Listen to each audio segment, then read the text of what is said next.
한치 앞도 보이지 않는 어둠 속 기름진 목소리가 해운대의 밤 공기를 갈랐다. 불빛 하나 없는 골목 안 길거리에서 흔히 볼 수 있는 싸구려 네온 사인이 저 멀리 유흥가의 번잡함을 희미하게 알리고 있었다. 낡은 다세대 주택과 휘황찬란한 최신 오피스텔이 기묘한 부조화를 이루며 공존하는 그곳. 낮에는 평범한 도시의 모습이었지만 밤이 내리면 취객들의 고성과 퇴폐적인 조명이 뒤섞여 스산한 활기를 띠는 곳이었다. 해운대 지구대 소속 이세아 경장은 오늘도 어김없이 야간 순찰에 나섰다. 이 경장, 저쪽 골목 한 번만 더 돌고 교대합시다. 순찰차 운전대를 잡은 최민석 경사가 하품을 섞어 말했다. 그는 경찰 생활 20년 차의 베테랑이었지만 이세아라는 이 신참 파트너는 아직도 어딘가 불편했다. 경찰 대학을 수석으로 졸업한 엘리트. 170cm가 넘는 훤칠한 키의 연예인이라 해도 믿을 법한 미모를 지닌 그녀였다. 하지만 그녀는 언제나 필요 이상의 말을 아꼈고 감정을 드러내는 법이 없었다. 깊이를 알 수 없는 검은 눈동자는 가끔 파트너인 자신마저도 섬뜩하게 만들 때가 있었다. 네, 팀장님. 짧은 대답과 함께 이세아의 시선이 어두운 골목 안쪽으로 향했다. 가로등 불빛이 닿지 않는 어둠 속에서 그녀의 눈은 무언가를 포착한 듯 미세하게 가늘어졌다. 평범한 경찰의 시야를 아득히 뛰어넘는 동체 시력과 감각. 그것은 그녀가 이세아 경장이라는 이름 뒤에 숨겨둔 707특 수임무단 대테러팀 이세아 중사의 잔재였다. 경기도 이천에 자리한 707특 수임무단은 대한민국 육군 특수전 사령부 예하의 최정예 부대였다. 조국의 가장 위험한 임무를 수행하며 언제나 극한의 상황에 노출되어 있었다. 그곳에서 이세아는 수없이 많은 훈련을 받고 실전에 투입되었다. 아프가니스탄의 흙먼지, 이라크의 자결하는 태양, 귀를 찢는 총성과 동료의 비명. 그 모든 것을 가슴에 묻고 그녀는 이곳 평범해 보이는 도시의 밤속으로 걸어 들어왔다. 죽음의 공포 대신 생활고에 찌든 범죄와 사소한 시비가 들끓는 이곳에서 그녀는 속죄하듯 혹은 도망치듯 스스로를 유배시켰다. 어이, 이 경장. 또 딴 생각? 최민석 경사의 핀잔에 이세아는 희미하게 고개를 저었다. 아닙니다. 집중하고 있습니다. 그녀의 시선이 멈춘 곳은 골목 깊숙한 곳에 위치한 오래된 국밥집이었다. 셔터가 반쯤 내려진 가게 앞에서 소란이 일고 있었다. 덩치 큰 사내 셋이 뚱뚱한 체구의 국밥집 아주머니를 둘러싸고 위협적인 분위기를 연출하고 있었다. 아, 저놈들 또 시작이네. 최민석 경사가 혀를 찼다. 해운대 일대를 기반으로 활동하는 양아치 무리, 오태식과 그 일당이었다. 20살을 간 넘긴 나이였지만 전과와 폭력성만큼은 어지간한 조직폭력배 못지않았다. 특히 리더 격인 오태식은 미성년자 시절부터 소년원을 들락거리며 악명을 떨친 인물이었다. 사장님, 우리가 뭐 큰 거 바랍니까? 그냥 매달 성의만 좀 보여달라는 거 아니에요. 이 동네에서 장사하려면 그게 다 룰이고 예의라고요. 오태식이 기름진 목소리로 말했다. 그의 옆에 선 박두식과 김용태가 키득거리며 아주머니의 앞을 막아섰다. 내가 너희들 같은 놈들한테 줄 땡전 한 푼도 없어. 경찰에 신고할 거야. 아주머니가 악을 썼지만 그들의 비웃음만 살 뿐이었다. 경찰? 크크크. 경찰이 와서 뭘 어쩔 건데? 우리가 그냥 사장님이랑 대화 좀 하겠다는데 안 그래요? 순찰차가 골목 어귀에 멈춰 섰다. 최민석 경사는 한숨을 내쉬며 차문을 열었다. 이 경장 차에서 대기하고 있어. 괜히 나섰다가 다치지 말고. 저놈들 여자 보면 더 기어오르는 놈들이야. 오랜 경험에서 나온 충고였지만 이세아는 말없이 차에서 내렸다. 그녀의 허리춤에 달린 테이저건과 3단봉이 밤 기운에 차갑게 빛났다. 팀장님. 현장에 경찰이 둘인데 한 명이 뒤에 빠져 있는 건 모양새가 좋지 않습니다. 같이 가겠습니다. 그녀의 목소리는 평소처럼 차분했지만 어딘가 모르게 단호한 기운이 서려 있었다. 최민석 경사는 그녀의 검은 눈동자를 보고 더 이상 아무 말도 하지 못했다. 무언가에 홀린 듯 그는 그저 고개를 끄덕였다.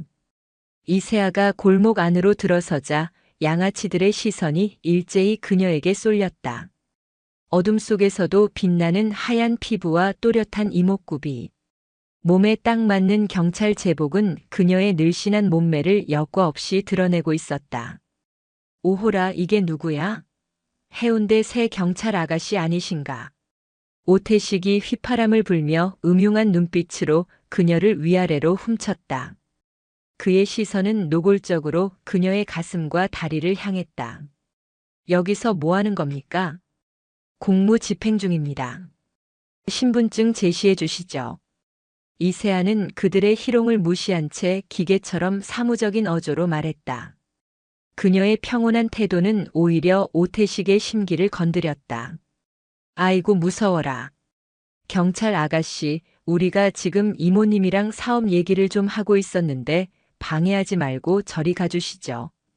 오빠들 바쁘다. 박두식이 한 걸음 다가서며 그녀의 앞을 막아섰다. 180cm가 넘는 키의 근육질 몸. 일반적인 여성이라면 위협감을 느끼고도 남을 상황이었다. 하지만 이세아의 눈빛에는 한치의 흔들림도 없었다. 그녀의 뇌는 순식간에 상황을 분석하기 시작했다. 상대는 총 셋. 주동자는 오태식. 박두식은 전형적인 힘만 쓰는 타입. 김용태는 눈치를 보며 비열하게 뒤를 노리는 타입. 주변 지형. 가로등의 위치. 바닥의 상태. 아주머니와의 거리. 모든 변수가 컴퓨터처럼 계산되고 수십 가지의 대응 시나리오가 떠올랐다 사라졌다. 마지막으로 경고합니다. 영업 방해 및 협박. 현행범으로 체포될 수 있습니다. 즉시 해산하십시오. 체포? 인연이 진짜 웃기네. 순간 오태식의 눈이 번뜩였다. 그는 이세아에게 성큼성큼 다가왔다. 야, 경찰 제복 입었다고 뭐라도 된 것 같아? 너 같은 계집년 하나 우리가 어떻게 못할 것 같아? 그의 거친 손이 이세아의 어깨를 강하게 밀쳤다. 비틀거릴 것이라는 예상과 달리 이세아는 바닥에 뿌리라도 내린 듯 미동도 하지 않았다. 오히려 밀친 오태식의 손이 아픈 듯 그가 인상을 찌푸렸다. A년이. 당황한 오태식의 얼굴에 분노가 어렸다. 그는 이 예쁘장한 경찰 나부랭이에게 본때를 보여줘야겠다고 결심했다. 이 동네의 왕이 누구인지, 감히 누구에게 기어오르면 안 되는지 뼈저리게 가르쳐줄 필요가 있었다. 어이, 오태식. 지금 뭐 하는 짓이야? 공무원 몸에 손 떼면 어떻게 되는지 몰라.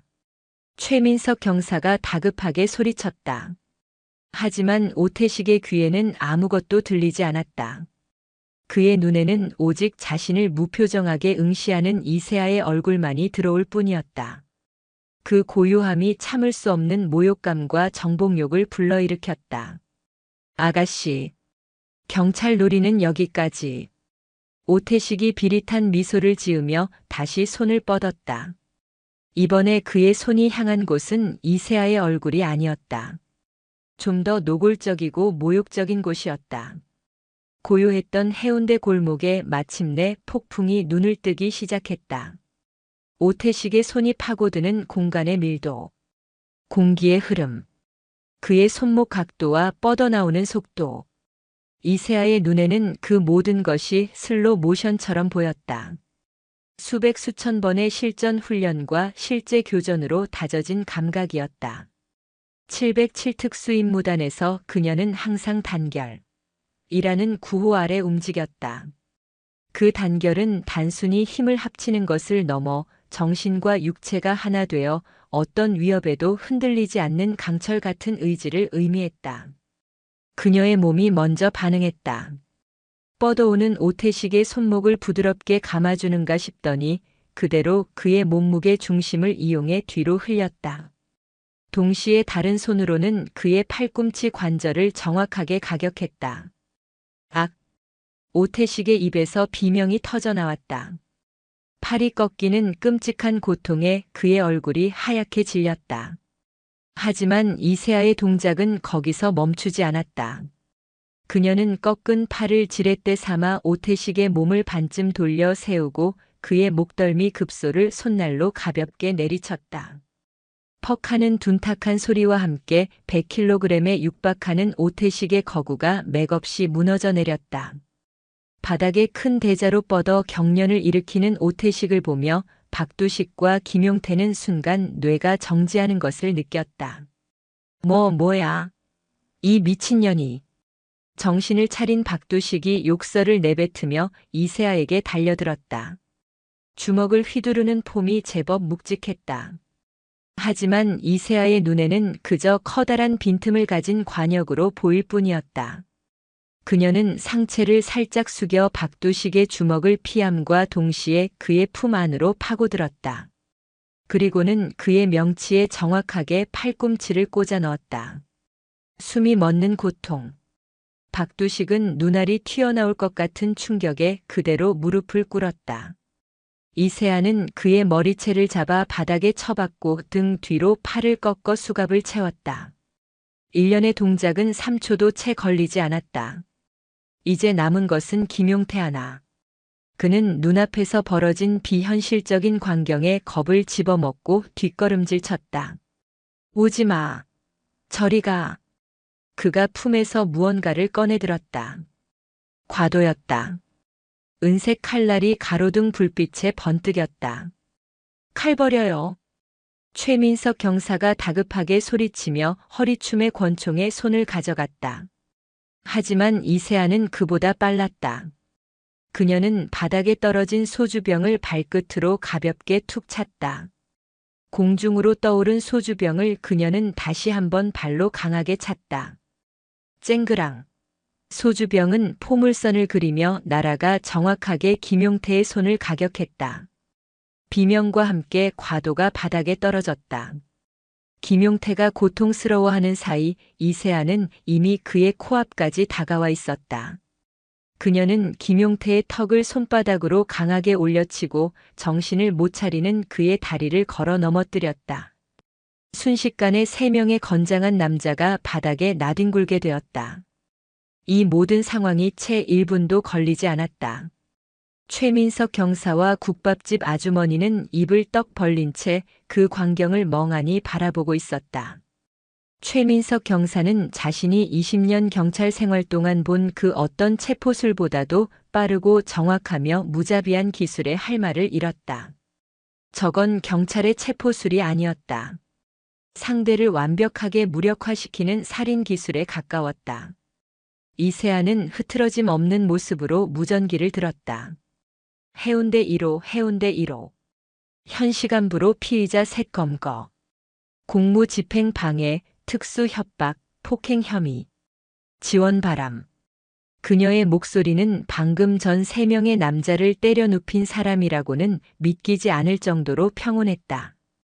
지구대에서 지원 인력이 도착하고 엉망이 된 3명의 양아치가 순찰차에 구겨 넣어졌다.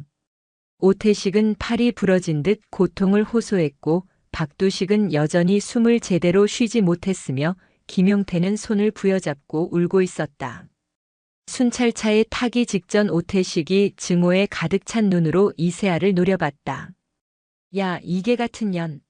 내가 누군지 알아? 너 가만 안 둬. 반드시 찢어 죽여버릴 거야. 이세아는 아무 대답도 하지 않았다. 그저 차갑고 깊은 눈으로 그를 응시할 뿐이었다. 그 눈빛 앞에서 오태식은 자신도 모르게 오한을 느꼈다. 저것은 분노나 경멸이 아니었다. 먹잇감을 바라보는 포식자의 눈빛 그 자체였다. 제2장. 어둠 속의 그림자 서진우의 등장. 지구대로 돌아오는 길 순찰차 안에는 침묵이 흘렀다. 최민석 경사는 운전대를 잡은 채 몇 번이나 룸미러로 이세아를 힐끔거렸다. 이 경장. 네, 팀장님. 아까 그거 어디서 배운 거야? 호신술 학원이라도 다녔나? 네. 여자는 몸 지킬 줄 알아야 한다고 했습니다. 이세아는 창밖을 보며 건조하게 대답했다. 최민석 경사는 더 이상 묻지 않았다. 평범한 호신술이 아니라는 것쯤은 그도 알고 있었다. 하지만 더 깊이 파고들었다가는 자신이 감당 못할 무언가와 마주할 것 같은 예감이 들었다. 그날 밤 오태식 일당은 유치장에 갇혔다. 하지만 그들의 분노는 사그라들지 않고 오히려 활활 타오르고 있었다. 특히 오태식의 모멸감은 극에 달했다. 동네 양아치들 사이에서 왕처럼 군림하던 자신이 그것도 계집년에게 처참하게 당했다는 사실은 그의 자존심을 산산조각냈다. 그는 유치장 철창을 붙잡고 이를 갈았다. 이세아, 그년의 웃는 얼굴을 부숴버리고 그 잘난 몸뚱이를 내 발 아래 캐 만들겠다. 복수는 이제 시작이었다. 그는 자신이 아는 모든 인맥과 수단을 동원해 이세아라는 여자를 지옥으로 끌어내릴 계획을 세우기 시작했다. 그리고 그 복수의 서막은 오태식이 예상했던 것보다 훨씬 더 추악하고 질척한 방향으로 흘러가고 있었다. 그는 유치장에서 나가자마자 한 사람에게 전화를 걸었다. 부산 유흥가를 주름잡는 악질 사채업자이자 오태식의 먼 친척벌 되는 형, 독사 서진우였다. 형님, 저 오태식이입니다. 임마, 웬일이야? 또 사고 쳤냐? 형님, 부탁 하나만 들어주십시오. 여자 하나만 조져주십시오. 아주 개박살을 내서 다시는 사람 구실 못하게. 오태식의 목소리에는 섬뜩한 살기가 가득했다. 전화기 너머 서진우의 입가에 비릿한 미소가 걸렸다. 여자? 태식이가 다 컸네. 여자 때문에 형님한테 전화도 다 하고. 좋아. 어떤 년인데? 그날 이후 이세아의 주변으로 보이지 않는 거미줄이 쳐지기 시작했다. 그녀의 일거수일투족 사는 곳, 심지어 가족 관계까지. 어둠 속에서 독사의 눈이 번뜩이며 그녀를 향한 복수의 칼날을 갈고 있었다. 이세아는 아직 알지 못했다. 자신이 건드린 것이 단순한 동네 양아치가 아니라 훨씬 더 거대하고 추악한 악의와 연결되어 있다는 사실을. 그리고 그 악의가 그녀가 꽁꽁 숨겨두었던 과거의 악몽까지 다시 수면 위로 끄집어낼 것이라는 것을. 오태식이 풀려나는 데는 그리 오랜 시간이 걸리지 않았다. 서진우가 손을 쓴 덕분이었다. 팔에 깁스를 하고 경찰서를 나서는 오태식의 얼굴에는 굴욕감과 분노가 뒤섞여 있었다. 그는 곧장 서진우의 사무실이 있는 해운대구의 한 오피스텔로 향했다. 맨드시 캐피탈이라는 번듯한 간판이 걸려 있었지만 그곳은 사실상 서진우의 아지트이자 불법 사채업의 본거지였다. 사무실에 들어서자 온몸에 문신을 한 덩치들이 허리를 숙여 인사했다. 그리고 소파 가장 안쪽에 서진우가 앉아 있었다. 마른 체구에 날카로운 눈매. 뱀처럼 섬뜩한 인상을 풍겨 독사라 불리는 사내였다. 그는 오태식을 보고 혀를 찼다. 꼴이 이게 뭐냐 임마. 여자 하나한테 이 지경이 돼서 와? 형님, 그녀는 보통 년이 아닙니다. 무슨 특수부대 출신이라도 되는 것처럼. 오태식이 억울하다는 듯 항변했지만 서진우는 코웃음을 쳤다. 특수부대는 개뿔. 요즘 여자들 다이어트 한다고 주짓수니 크라브마가니 별걸 다 배워. 좀 배웠다고 깝치는 년한테 제대로 걸린 거지. 그래서 어떻게 해줄까? 팔다리 하나 분질러줘? 아니면 얼굴에 그림이라도 예쁘게 그려줄까? 서진우의 목소리는 부드러웠지만 그 내용은 섬뜩했다. 오태식은 고개를 저었다. 아닙니다, 형님. 그냥 때리는 걸로는 분이 안 풀립니다. 그의 눈이 번뜩였다. 그녀는 완전히 망가뜨리고 싶습니다. 몸도 마음도 다시는 고개 들고 살 수 없게. 경찰 제복을 스스로 벗게 만들고 싶습니다. 서진우는 흥미롭다는 듯 오태식을 바라봤다. 오호 독한 놈. 그래서 구체적인 계획은 있고 그녀를 덮칠 겁니다, 형님. 부하들 좀 빌려주십시오. 혼자가 아니라 여러 명이서. 그녀가 아무리 날고 기어도 남자 10명을 당해낼 수는 없겠죠. 그리고 그 과정을 전부 영상으로 찍을 겁니다. 오태식의 입에서 나온 말은 복수를 넘어선 인간의 존엄성을 파괴하려는 악랄한 계획이었다. 그는 이세아가 자신에게 줬던 굴욕을 수십 수백 배로 되돌려주고 싶었다. 그녀의 강인함을 상징하는 그 몸을 유린하고 그 영상을 인터넷에 풀어 평생의 주홍글씨를 새기려는 것이었다. 서진우는 잠시 생각에 잠겼다. 경찰을, 그것도 집단으로 성폭행하고 영상을 찍는다. 보통 미친놈이 아니고서는 생각할 수 없는 일이었다. 리스크가 너무 컸다. 하지만 그의 마음속에서도 이세아라는 여자 경찰에 대한 호기심과 정복욕이 꿈틀거렸다. 오태식의 묘사에 따르면 그녀는 대단한 미인이었고 실력도 출중했다. 그런 여자를 굴복시키는 것은 꽤나 짜릿한 일이 될 터였다. 재밌겠네. 서진우의 입가에 미소가 번졌다. 좋아, 내 밑에 애들 붙여주지. 대신 조건이 있다. 말씀만 하십시오, 형님. 첫 판은 내가 친다. 그 잘난 여경의 길을 제일 먼저 꺾는 건 나여야지. 그리고 영상 원본은 내가 갖는다. 넌 복사본만 가져. 어때? 오태식은 잠시 망설였지만 이내 고개를 끄덕였다. 서진우의 도움이 없이는 불가능한 일이었다. 알겠습니다, 형님. 그렇게 이세아를 향한 치밀하고도 잔혹한 함정이 파이기 시작했다. 서진우의 지시를 받은 조직원들은 이세아의 뒷조사를 시작했다. 그녀가 사는 원룸의 위치, 퇴근 시간, 순찰 동선, 심지어 쉬는 날에 가는 헬스장까지 모든 정보가 차곡차곡 서진우에게 보고되었다. 한편 이세아는 일상으로 돌아왔다. 오태식 일당을 체포한 일은 지구대 내에서 작은 화제거리가 되었지만 금세 다른 사건들에 묻혔다. 동료들은 여전히 그녀를 예쁘지만 차가운 신참 정도로만 여겼다. 오직 최민석 경사만이 그녀를 볼 때마다 어딘가 복잡한 표정을 지을 뿐이었다. 그날도 야간 근무를 마치고 퇴근하던 길이었다. 새벽 3시, 인적이 끊긴 거리. 이세아는 원룸으로 향하는 익숙한 골목길로 접어들었다. 그 순간 그녀의 발걸음이 멈췄다. 미행. 그것도 한두 명이 아니었다. 아주 미세한 공기의 흐름. 어둠 속에 숨은 여러 개의 기척. 707 특수임무단 시절 적진에 침투했을 때 느꼈던 바로 그 감각이었다. 심장이 차갑게 식었다. 오태식인가? 하지만 기척의 숫자가 너무 많았다. 동네 양아치들이 꾸민 복수라고 하기에는 너무나 조직적이고 치밀했다. 이세아는 애써 태어난 척 걸음을 계속했다. 원룸 건물이 코앞이었다. 하지만 그녀는 집으로 들어가지 않았다.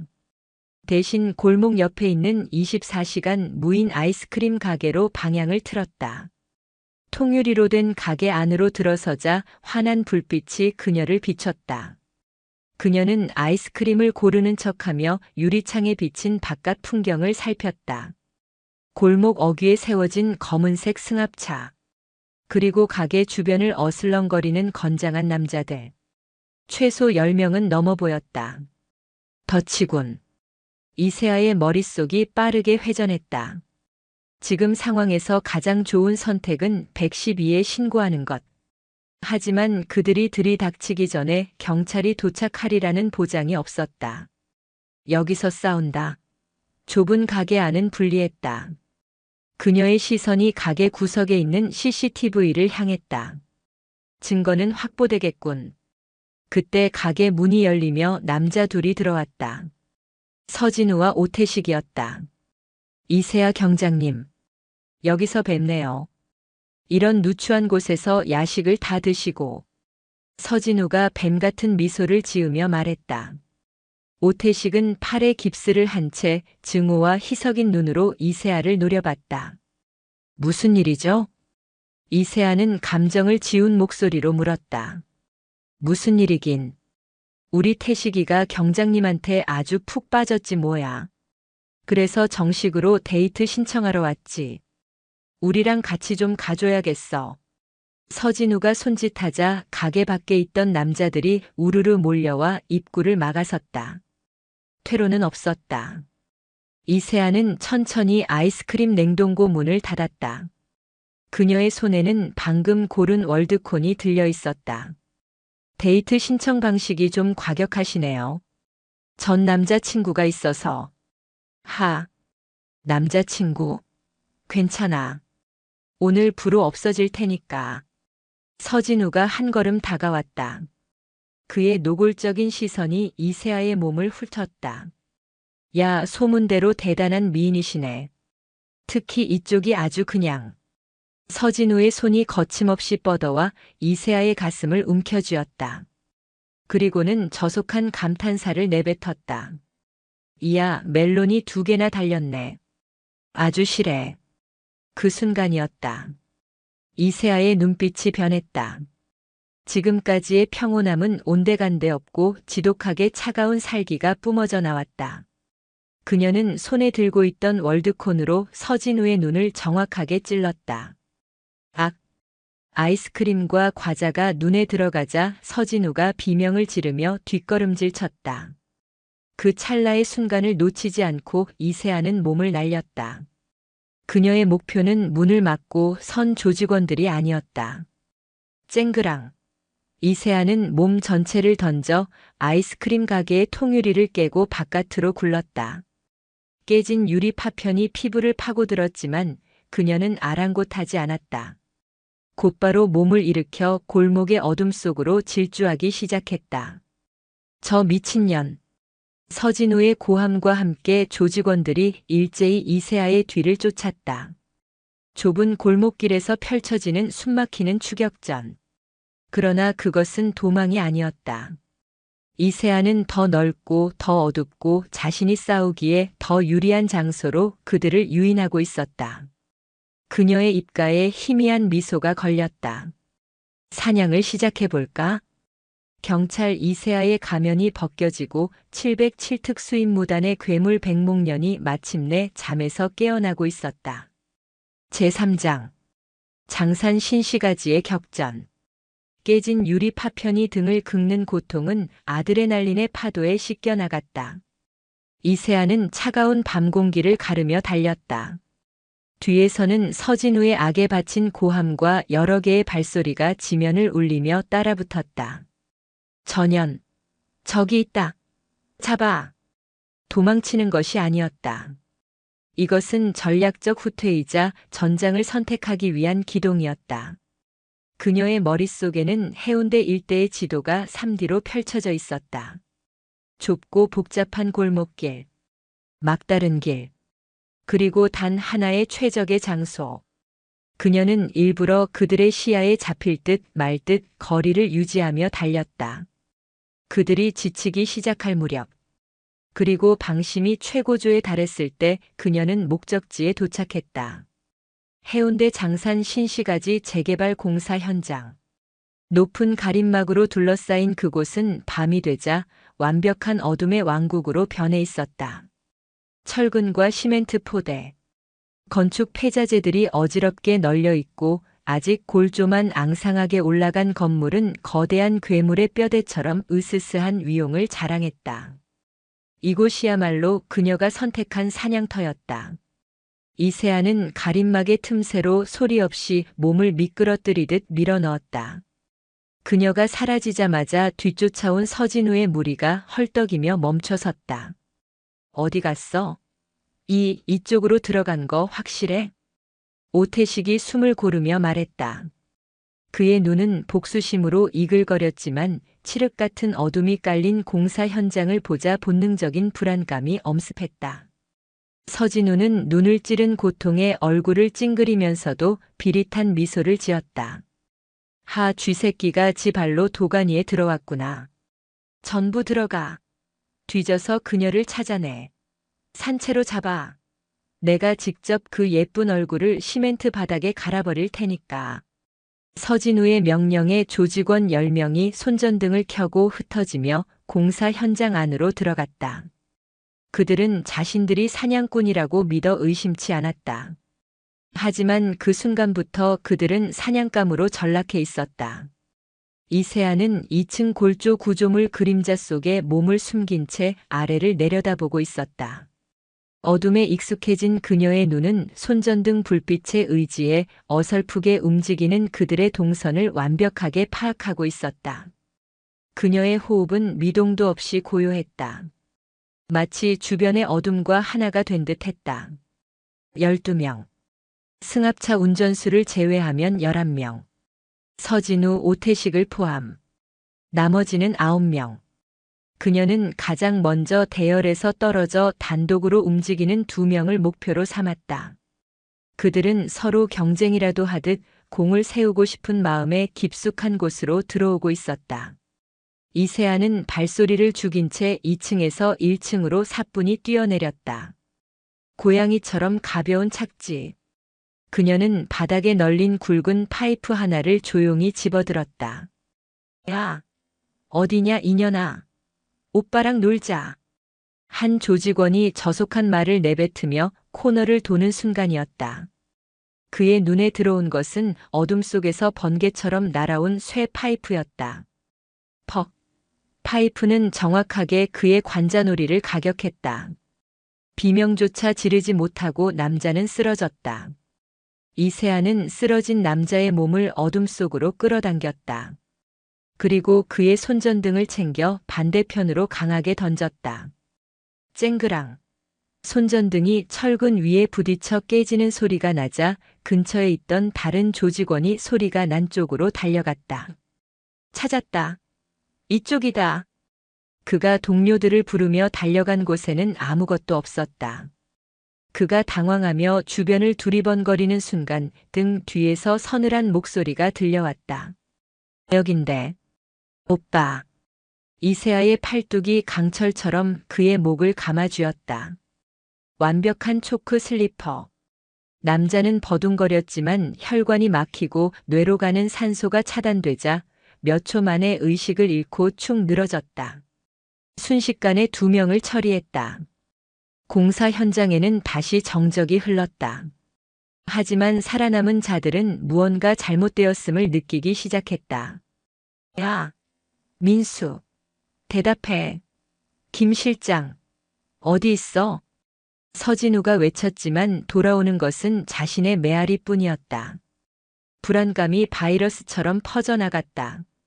그들의 손전등 불빛이 공포에 질린 듯 허공을 방황하기 시작했다. 이세아는 이제 3층으로 이동했다. 그녀는 그곳에서 건축용 로프를 발견했다. 로프의 한쪽 끝을 굵은 철근에 단단히 묶은 후 그녀는 아래를 내려다보았다. 오태식이 2명의 조직원과 함께 2층을 수색하고 있었다. 이세아는 로프를 타고 소리 없이 내려갔다. 그녀의 움직임은 마치 거미가 거미줄을 타고 내려오는 것처럼 우아하고 치명적이었다.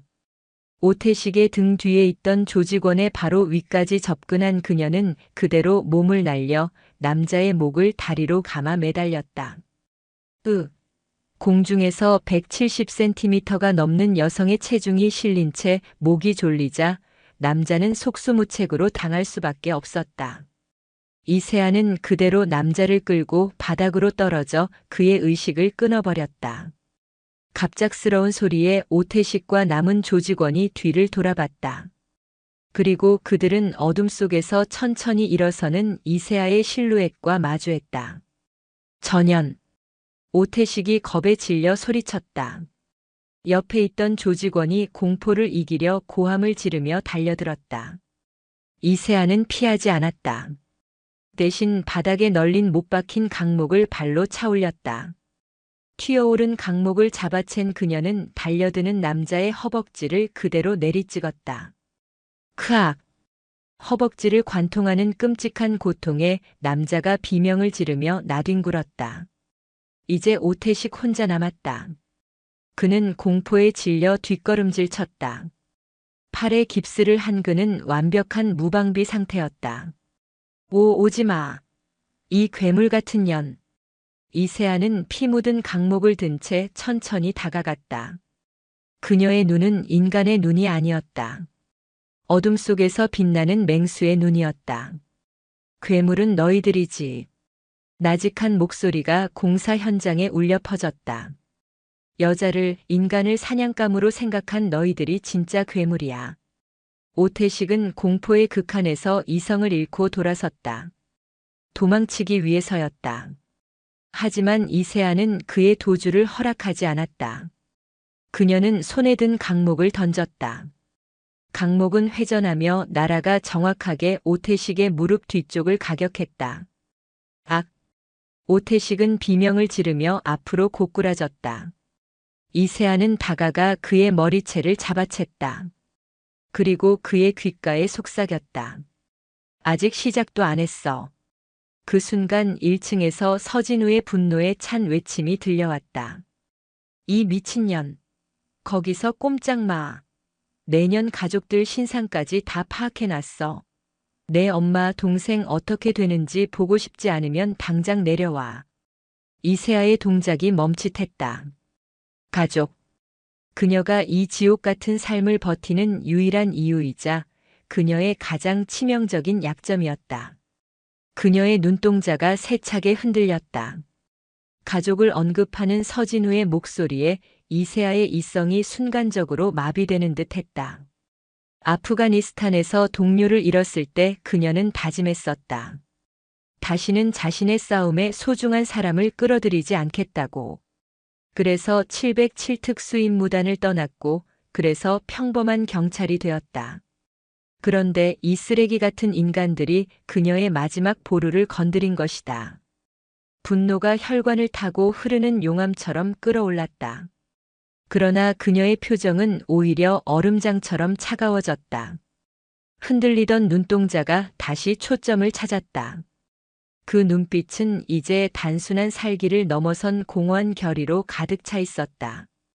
이세아는 오태식의 머리채를 놓아주었다. 그리고는 2층 난간으로 걸어가 아래를 내려다보았다. 1층 중앙, 아직 콘크리트가 타설되지 않은 흙바닥에 서진우와 남은 조직원 대여섯 명이 그녀를 올려다보고 있었다. 내려오라고 이년아. 좋은 말할 때. 서진우가 소리쳤다. 그의 눈에는 승리를 확신하는 오만함이 가득했다. 그가 보기에 이세아는 이제 도가니에 든 쥐였다. 이세아는 난간 끝에 섰다. 그리고는 망설임 없이 아래로 뛰어내렸다. 미쳤나? 조직원들이 경악하는 사이 이세아의 몸은 2층 높이에서 떨어지며 공중에서 몸을 틀었다. 그녀는 낙법의 정석을 보여주며 충격을 최소화하고 사뿐히 착지했다. 고요하게. 그러나 위협적으로.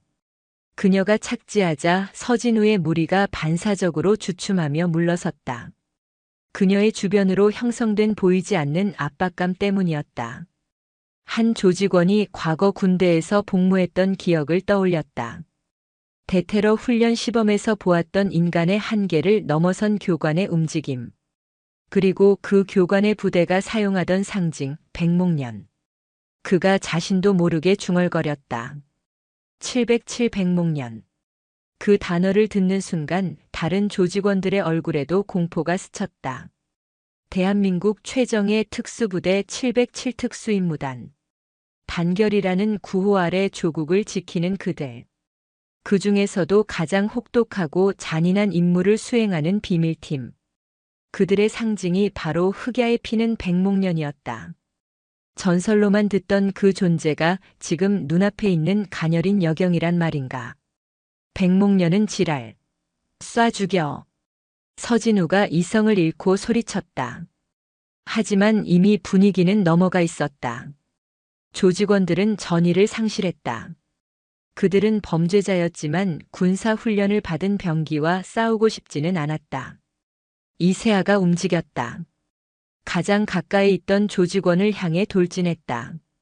남자는 겁에 질려 손에 들고 있던 쇠 파이프를 휘둘렀다. 이세아는 그것을 기다렸다는 듯 파이프를 한 손으로 잡아채고는 그대로 남자의 몸을 끌어당겼다. 그리고는 그의 팔을 꺾어 역으로 제압하며 빼앗은 쇠 파이프로 그의 다리를 내리쳐 주저앉혔다. 그녀의 움직임은 춤을 추는 것 같았다. 하지만 그 춤사위 하나하나가 인체의 급소와 관절을 파괴하는 치명적인 기술이었다.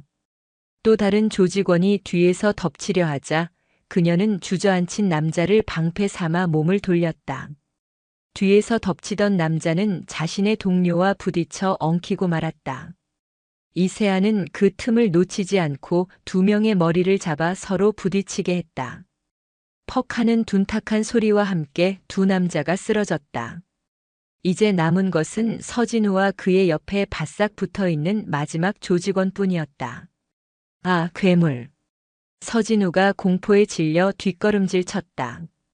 그가 믿었던 숫자와 폭력의 우위는 이 비현실적인 존재 앞에서 아무런 의미가 없었다. 이세아는 천천히 다가갔다. 내 가족을 입에 올렸겠다. 그녀의 목소리는 얼음보다 차가웠다. 내 놈들이 가장 소중하게 생각하는 건 뭐지? 돈? 자존심? 아니면 이 손인가? 이세아의 시선이 서진우의 손으로 향했다. 자신의 가슴을 더럽혔던 바로 그 손. 마지막 남은 조직원이 주인을 지키려는 개처럼 이를 악물고 이세아에게 달려들었다. 이세아는 더 이상 기술을 쓰지 않았다. 그녀는 정면으로 마주 서 남자의 주먹을 자신의 팔뚝으로 막아냈다. 그리고는 단 한 번 복부를 향해 정확하게 주먹을 찔러 넣었다. 한 방의 펀치. 하지만 그 위력은 망치로 얻어맞은 듯 했다. 남자는 내장이 뒤틀리는 고통에 그대로 쓰러져 거품을 물었다. 이제 정말로 서진우 혼자 남았다. 그는 완전히 겁에 질려 주저앉았다. 잘못했다. 살려줘. 내가 돈은 얼마든지 줄게. 제발. 그가 애원하며 바닥에 엎드렸다. 오만했던 독사의 모습은 온데간데 없었다. 이세아는 그의 앞에 섰다. 그리고는 그의 손목을 발로 짓밟았다. 악, 악. 뼈가 으스러지는 소리와 함께 서진우의 비명이 공사 현장을 가득 메웠다. 하지만 이세아는 멈추지 않았다. 반대쪽 손목마저 같은 방식으로 짓밟았다. 그 더러운 손으로 두 번 다시는 누구도 건드리지 못하게 해주지. 그녀는 고통에 몸부림치는 서진우를 내려다보았다. 그리고 명심해. 내 가족에게 손끝 하나라도 닿는 날엔 내가 직접 지옥을 보여줄 테니까. 내 놈들이 아는 모든 사람을 찾아내서 똑같이 느끼게 해줄 거야. 이건 경고가 아니라 약속이다. 그녀는 무너진 잔해 속에 쓰러져 신음하는 남자들을 차례로 둘러보았다. 팔이 부러진 놈, 다리가 부러진 놈, 갈비뼈가 나간 놈. 누구 하나 성한 자가 없었다. 하지만 누구도 죽지는 않았다. 그것이 그녀가 정한 선이었다.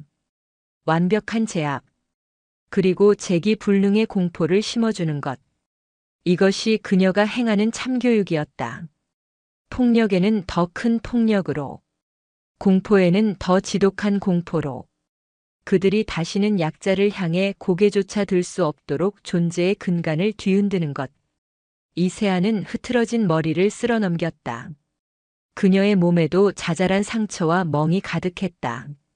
하지만 그녀의 눈은 흑야 속에서도 홀로 밝게 빛나는 백목련처럼 서늘하고도 아름다운 빛을 띠고 있었다.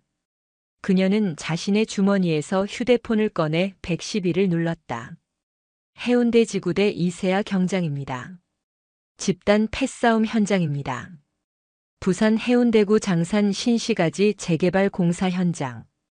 부상자가 많으니 구급차 여러 대와 지원 병력 부탁합니다. 수화기 너머 동료의 당황한 목소리가 들려왔다. 하지만 이세아는 그저 고요히 밤하늘을 올려다볼 뿐이었다. 길고 긴 밤이 이제야 끝나가고 있었다. 사이렌 소리가 멀리서부터 점점 가까워졌다. 가장 먼저 도착한 것은 이세아의 파트너 최민석 경사와 지구대장이 탄 순찰차였다. 그들은 공사 현장 가림막을 뜯고 들어서는 순간 눈앞에 펼쳐진 광경에 말을 잃었다. 아비규환. 그 단어 외에는 표현할 길이 없었다. 부산 유흥가를 주름잡던 서진우의 조직원 10명이 여기저기 쓰러져 신음하고 있었다. 그들 사이 온몸이 흙먼지와 피로 얼룩졌지만 꼿꼿이 서 있는 이세아 경장이 있었다. 그녀는 마치 전쟁터를 정리하는 장군처럼 보였다. 이 경장, 이게 대체 무슨 일이야? 최민석 경사가 경악하며 달려왔다.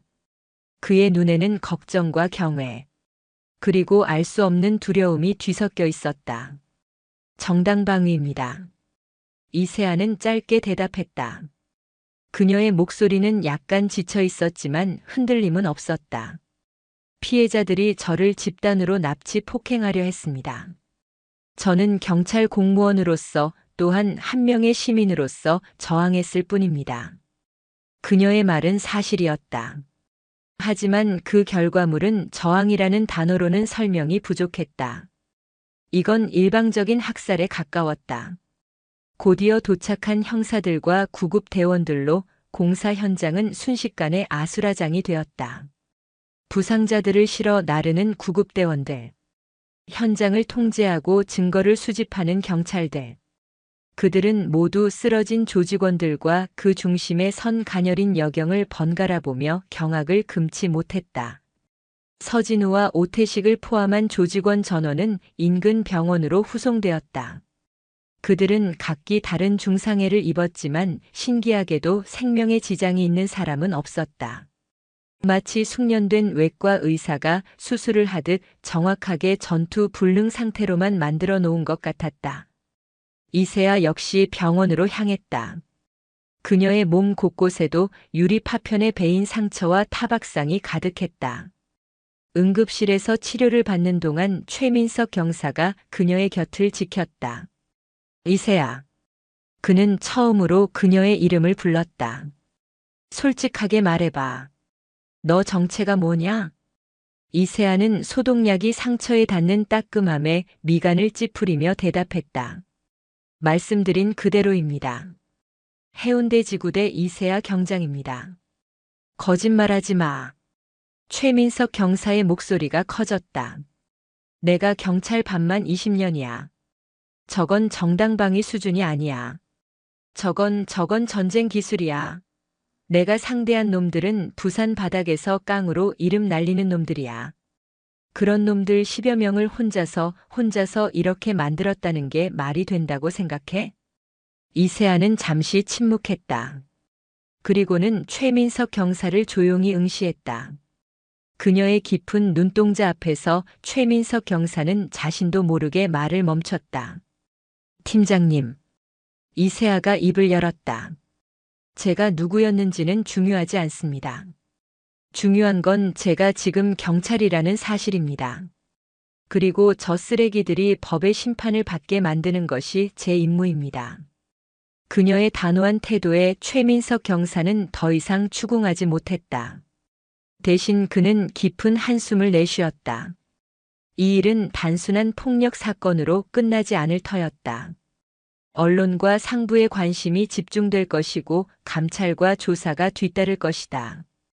이세아라는 존재는 이제 폭풍의 눈이 될 운명이었다. 한편같은 병원 다른 병실.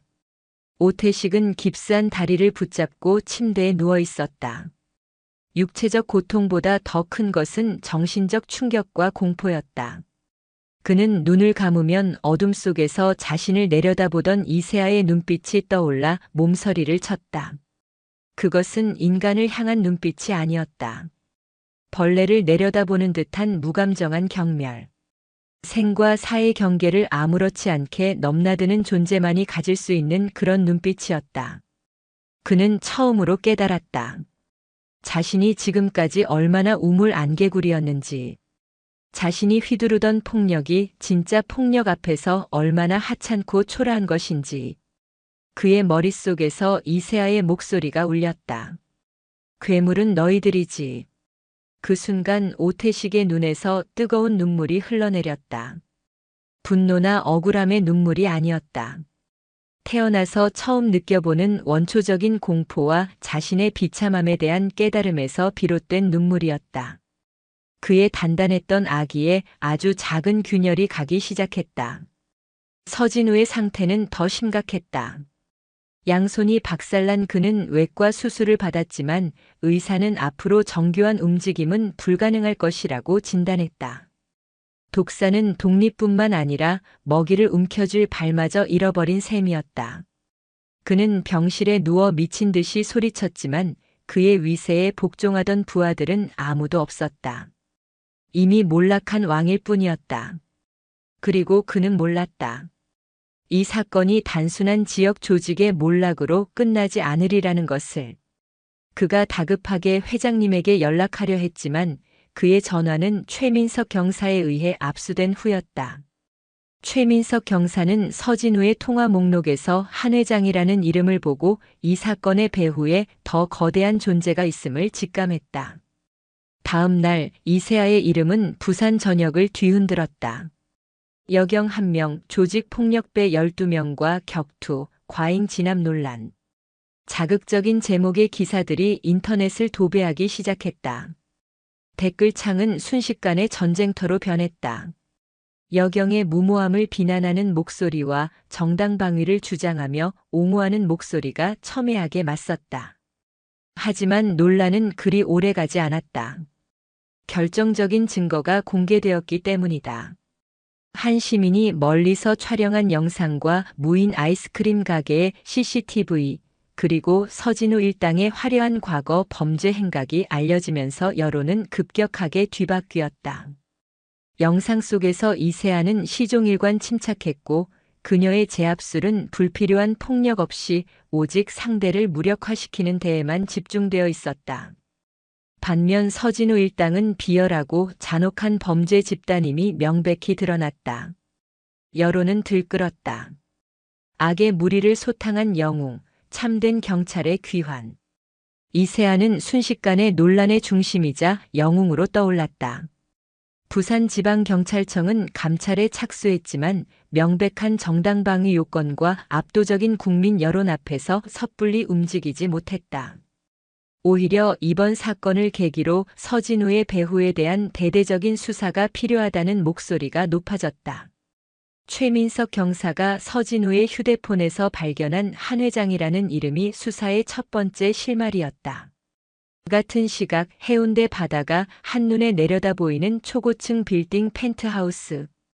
청해그룹이라는 금빛 명패가 위압적으로 빛나는 그곳에서 한명준 회장은 최고급 시가를 태우며 보고를 받고 있었다.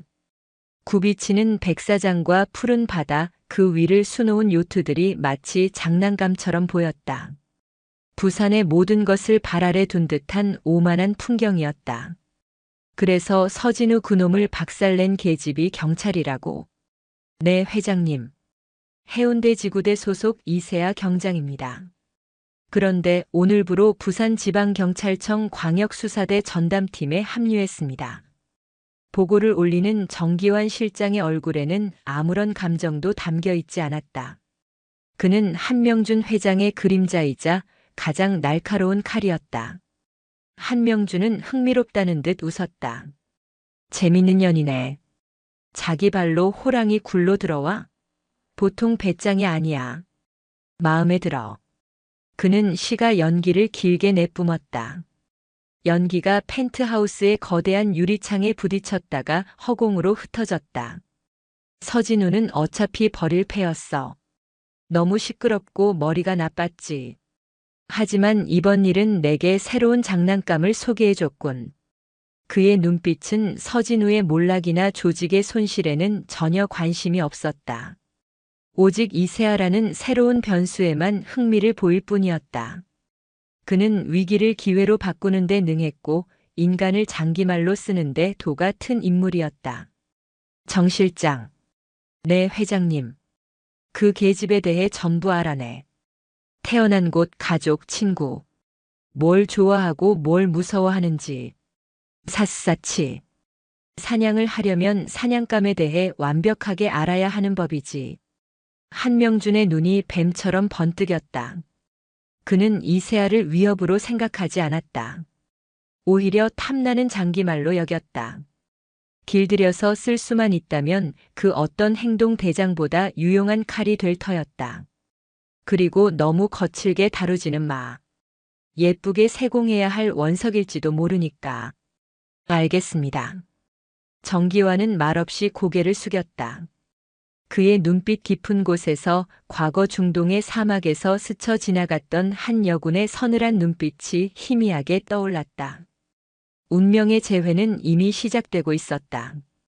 이세아는 며칠간의 병가 후 다시 경찰 제복을 입었다.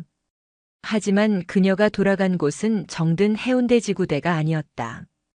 부산지방경찰청 청장의 직속 명령이 떨어졌다. 이세아 경장.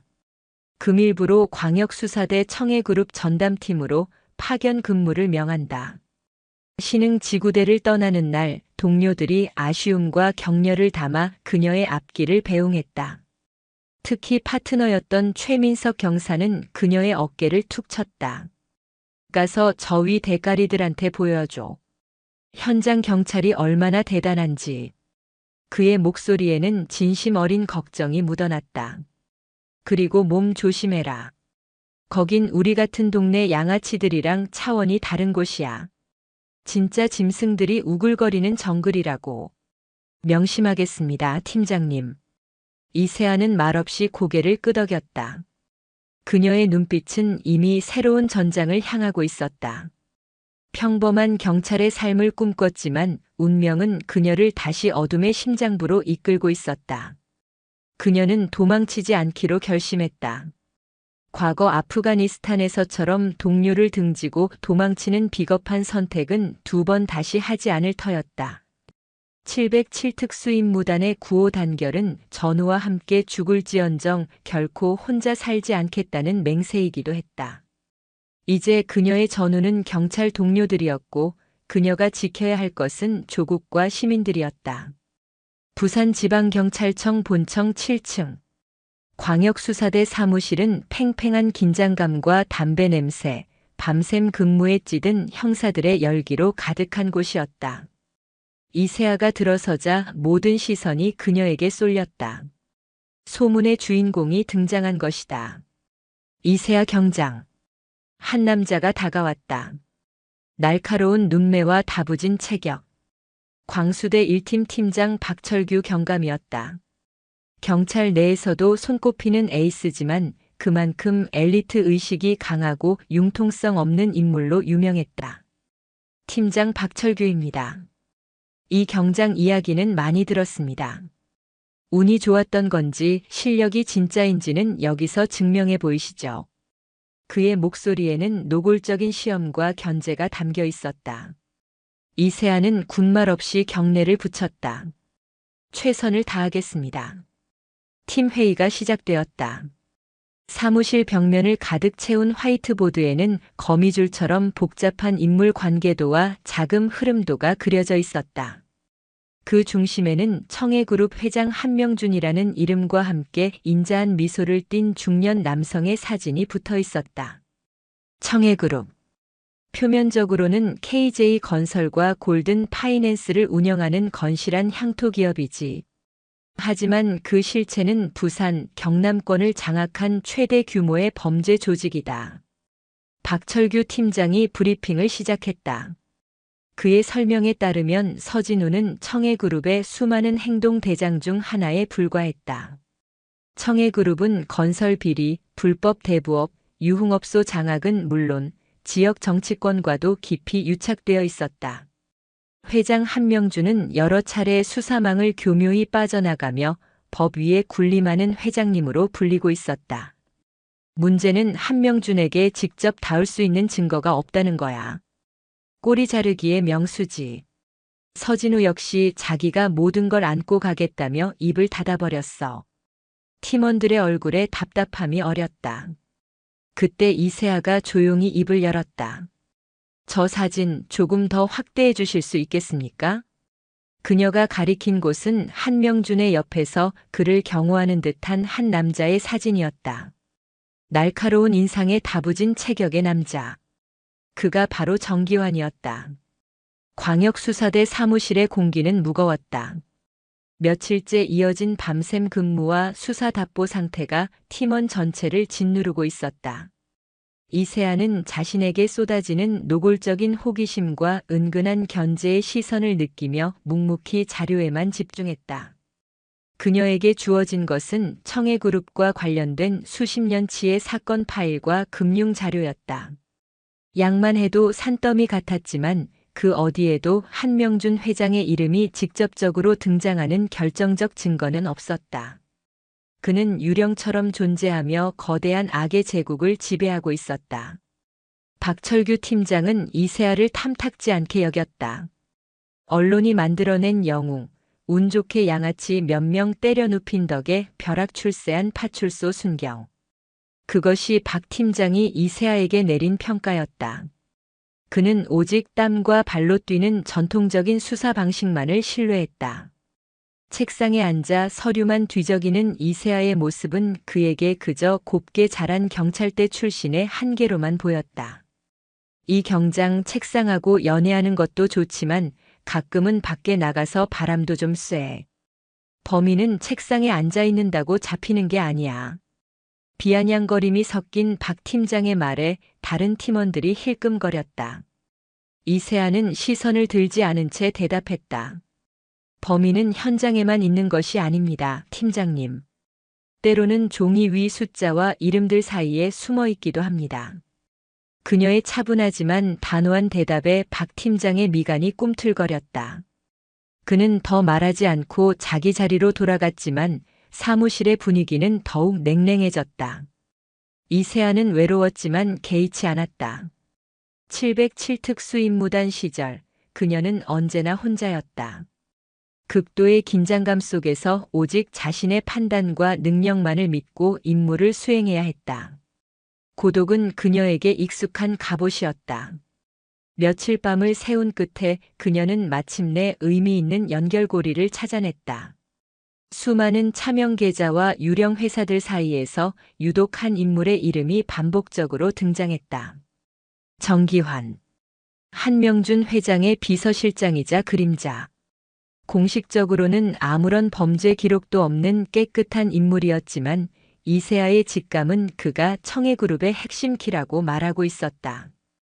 그녀는 박 팀장에게 보고했다. 팀장님, 한명준이 아니라 정기환을 파야 합니다. 그는 단순한 비서실장이 아닙니다. 한명준의 모든 더러운 일을 처리하는 행동대장이자 방패입니다. 근거는? 박 팀장은 여전히 회의적이었다. 정기환의 이름으로 지난 5년간 해외에서 거액의 자금이 유입되었습니다. 출처는 대부분 조세 회피처의 서류상으로만 존재하는 민간 군사기업 PMC들입니다. 이건 정상적인 자금 흐름이 아닙니다. PMC? 민간 군사기업이라고. 박 팀장의 눈이 처음으로 흥미를 보였다. 용병. 그것은 일반적인 형사들의 수사 영역을 벗어나는 단어였다. 이세아는 회의실 화이트보드에 걸린 정기환의 사진을 가리켰다. 목 뒤쪽에 작은 전갈 문신이 있을 겁니다. 왼쪽 귀에는 아주 오래된 총상 흔적이 남아있을 거고요. 이세아의 말에 회의실이 술렁였다. 정기환에 대한 정보는 철저히 베일에 쌓여 있었다. 내가 그걸 어떻게 알지? 박 팀장의 눈이 가늘어졌다. 제가 군에 있을 때 중동에서 잠시 마주친 적이 있습니다. 당시 그는 민간 군사기업 블랙옵스 소속의 용병이었습니다. 주로 VIP 경호나 비공식적인 처리를 담당하던 팀이었죠. 전갈은 그들의 상징입니다. 회의실에 정적이 흘렀다. 동네 순경인 줄만 알았던 여자의 입에서 PMC, 용병 같은 단어들이 나오자 모두가 충격에 빠졌다. 박철규 팀장 역시 마찬가지였다. 그는 이세아를 다시 보았다. 그녀의 프로파일에 적힌 의병제대라는 짧은 기록 뒤에 상상조차 할 수 없는 과거가 숨겨져 있음을 직감했다. 그 블랙옵스라는 놈들 특징이 뭐지? 목표를 제거하거나 제압할 때 절대 소란을 피우지 않습니다. 최소한의 움직임으로 가장 효율적인 방법을 사용합니다. 그리고 목표의 주변인부터 공략해 심리적으로 완벽하게 고립시키는 것을 선호합니다. 이세아의 설명이 끝나는 순간 그녀의 등줄기에 서늘한 기운이 스쳤다. 정기환 같은 인물이 한명준의 오른팔이라면 그들의 다음 타겟은 불 보듯 뻔했다. 한명준이 자신에게 흥미를 보이고 있다는 사실을 그녀는 이미 짐작하고 있었다. 그렇다면 정기환은 지금쯤 자신의 가장 약한 고리를 찾고 있을 터였다. 설마. 머릿속에 동생의 얼굴이 떠오르는 순간 심장이 차갑게 내려앉았다. 같은 시각 부산의 한 대학교 캠퍼스. 이세아의 유일한 혈육이자 그녀가 목숨처럼 아끼는 여동생 이가영은 졸업 작품 준비에 한창이었다. 미술을 전공하는 밝고 순수한 영혼의 소유자였다. 그녀의 앞에 젠틀한 미소를 띤 중년 남성이 서 있었다. 이가영 학생, 작품에 대한 열정이 대단하군요. 색감의 활용이나 구도가 아마추어의 수준을 넘어섰어요. 아닙니다. 좋게 봐주시니 감사합니다. 이가영은 수줍게 웃으며 대답했다. 자신을 유명 갤러리의 큐레이터라고 소개한 남자는 며칠 전 우연히 그녀의 작품을 보고 먼저 접근해 왔다. 그는 전문적인 지식과 부드러운 매너로 졸업을 앞두고 고민이 많던 이가영의 마음을 사로잡았다. 혹시 언니가 있다고 했죠? 언니는 무슨 일을 하는지 물어봐도 될까요? 가영 씨 같은 예술적 감수성을 가진 사람의 가족은 어떤 분일지 궁금해서요. 남자의 질문은 지극히 자연스러웠다. 아무것도 모르는 이가영은 해맑게 대답했다. 저희 언니는 경찰이에요. 아주 멋지고 강한 사람이죠. 경찰이라 멋진 직업이군요. 동생을 무척 아끼겠어요. 남자의 눈이 의미심장하게 빛났다. 그가 바로 정기환이었다. 그는 이가영과의 대화를 통해 이세아의 성격, 습관, 그리고 자매 사이의 애틋함까지 모든 정보를 수집하고 있었다. 맹수가 사냥감의 숨통을 끊기 전 주변을 맴돌며 약점을 파악하듯 치밀하고 냉정하게.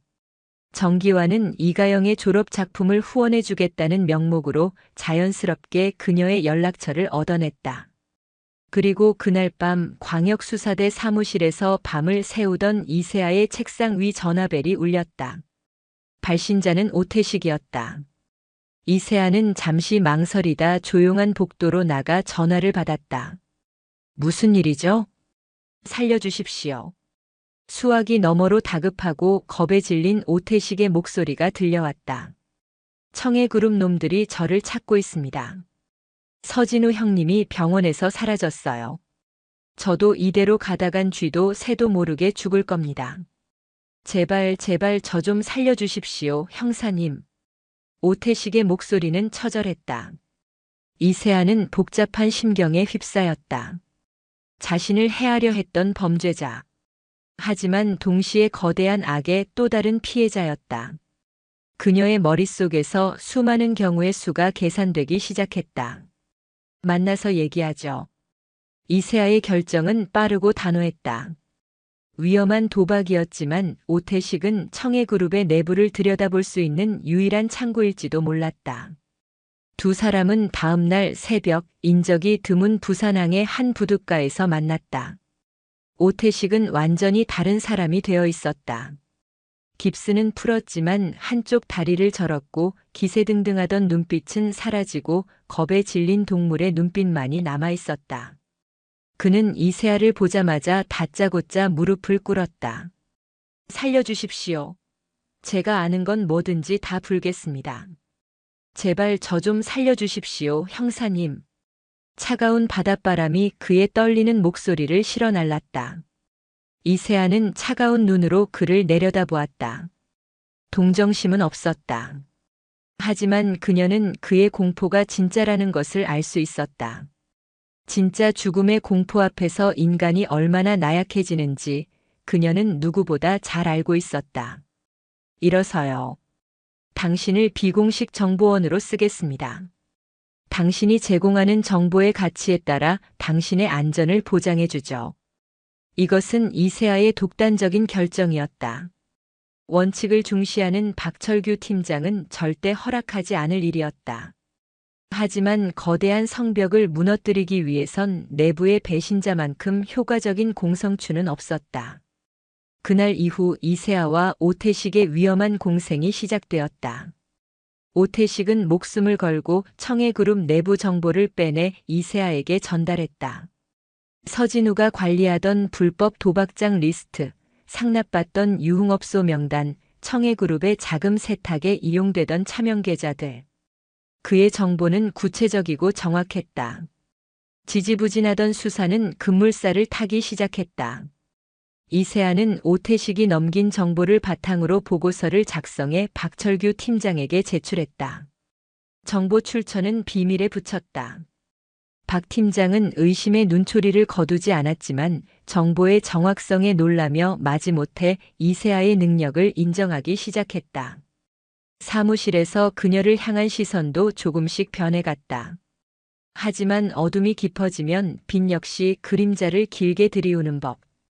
이세아가 청해그룹의 목을 조여오는 동안 청해그룹의 칼날 역시 그녀의 목을 향해 다가오고 있었다. 정기환은 우연을 가장해 이가영에게 꾸준히 접근했다. 그는 유명 작가와의 만남을 주선해 주거나 구하기 힘든 미술 재료를 구해주는 등 환심을 사기 위한 노력을 아끼지 않았다. 아무것도 모르는 이가영은 그의 친절함과 전문적인 지식에 감탄하며 그를 전적으로 신뢰하게 되었다. 그녀는 정기환을 자신의 재능을 알아봐준 은인이자 좋은 어른으로 생각했다. 그날 밤 이세아는 야근을 마치고 지친 몸으로 퇴근 준비를 하고 있었다. 오태식이 넘겨준 자료를 분석하느라 며칠째 집에도 제대로 들어가지 못한 터였다. 그때 휴대폰이 울렸다. 화면에 뜬 이름은 사랑하는 동생이었다.